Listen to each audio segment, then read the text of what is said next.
The Pittsburgh Steelers 53-man roster is officially in, and there are some surprises, some shocking news, and I think a huge unorthodox decision by the Pittsburgh Steelers as they announce their initial roster heading into week 1 of the regular season. The biggest surprise, obviously, is them keeping 2 punters. Presley Harvin and Braden Mann are both on the roster as of right now. I don't know how to take that or what to anticipate in the future, but if I had to guess, it's one of 2 things. Either a trade is on the horizon or the Steelers are keeping a guy so that they can replace him tomorrow once they pick up a waiver claim.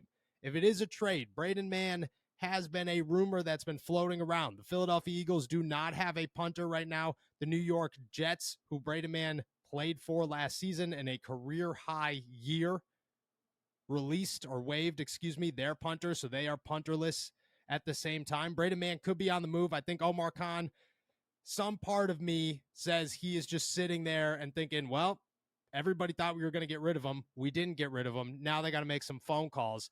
He's already been wheeling and dealing. He is the con artist. I don't expect the Steelers to get screwed in any way if it came to a punter trade. I think that if anybody in the league is going to pull something out of their butt and say, hey, look it, I did this, it's going to be Omar Khan. The guy just wins, and he continues to win, and there's a part of me that thinks it's coming. There's a part of me that thinks a trade is coming and that he did this strategically to keep 2 punters, deal 1, and add even more to probably their draft board in the coming season.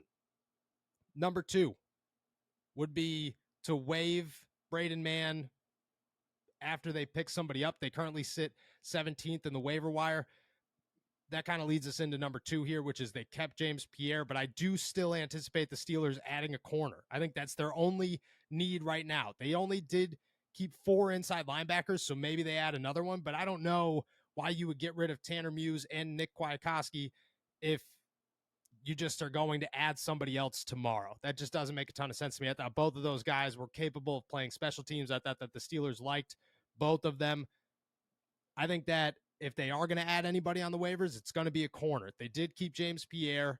I'll be the first one to admit I didn't see that coming. I thought that even if they were to add somebody tomorrow, they would get rid of James Pierre today and find a different way to keep him or to keep someone on the roster. Didn't anticipate him sticking around. But like I said, I still see them adding a corner tomorrow when the waivers come through, as long as they could get their guy. But I don't see James Pierre as the answer. And maybe they do. Maybe I'm totally wrong here and I am just pounding a dead drum. That could be it.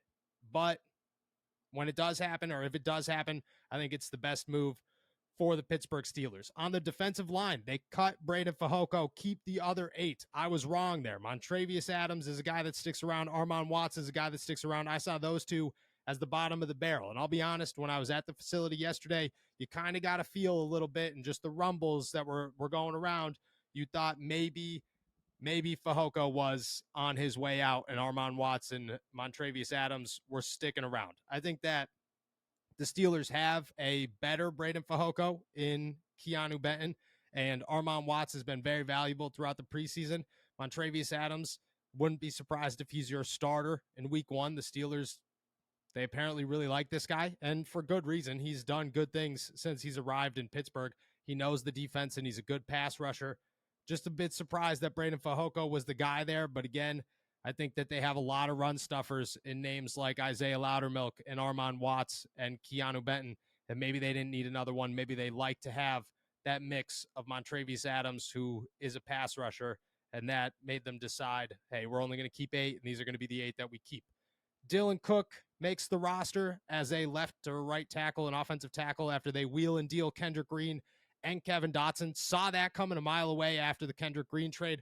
I thought that the Steelers were definitely going to keep at least 4 offensive tackles. Dylan Cook impressed the last 2 weeks of the preseason and during training camp. You kind of saw his momentum building. Getting rid of Kendrick Green, huge win for the Pittsburgh Steelers. Getting rid of Kevin Dotson, huge win for the Pittsburgh Steelers. Thought that was a phenomenal move on their part, both trades, and then to keep Dylan Cook and Spencer Anderson, which means that all of the Steelers draft picks made their initial 53-man roster. I like the depth of the Pittsburgh Steelers offensive line right now. I think they look fine, and I think that it's a group that you could feel confident in moving forward. Zach Gentry goes saw the writing on the wall there. Once Darnell Washington started taking more and more first-team reps, you kind of realized Zach Gentry's purpose on this team faded a little bit. Surprised they didn't make a move for him. Thought they would have traded him, but I like the respect to let him go and say, hey, look, you don't even got to sit through waivers. Go and sign somewhere else. I expect him to land somewhere and be a contributor on another NFL team this season. Besides that, Miles Boykin makes the team, Miles Killebrew makes the team, and like I said, James Pierre makes the team, which means that the Steelers are sticking to, hey, we're making sure that we got special teams guys too. I like that move. I like Miles Boykin sticking around, and Gunnar Olszewski because he offers some return capabilities in case Anthony McFarland or Calvin Austin go down during the season. I think all the boxes are checked. I think it's a win for the Steelers' 53-man roster. A lot of what we anticipated, some definite surprises, but if I had to guess, I still see at least one move coming in the next 24 hours. Can't tell if that's going to be a trade or a waiver claim. Either way, I see more coming. I see Omar Khan not being done yet. Expect another corner. That would be my guess, and I know I keep hitting that, but I just feel it coming. Expect another corner. Expect Braden Mann to not be here in 24 hours. Besides that, I think the Steelers roster is officially set.